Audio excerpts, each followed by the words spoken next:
sniki ai slay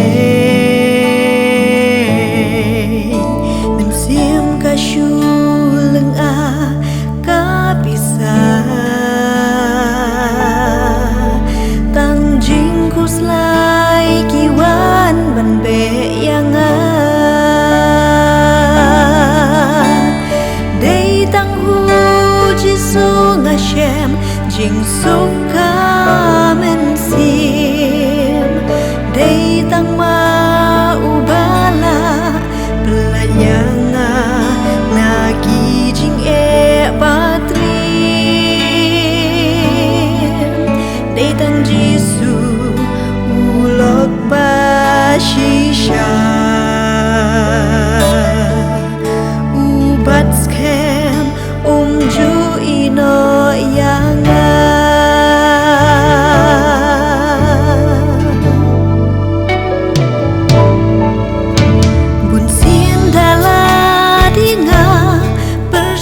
ban yo lai jing khot it u jisu nga kanta shaki bleka prathei nga mare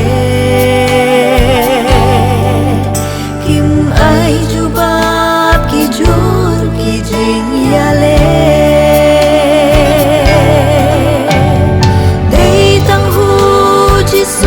Hashem jing suk ka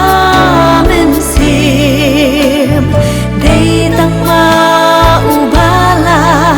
pelayanga na ki jing e batrim dei tang jisu ulok ba shisha ubat scam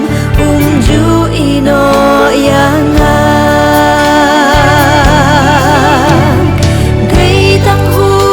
jisu nga shem jing sok ka men sim dei tang ma ubala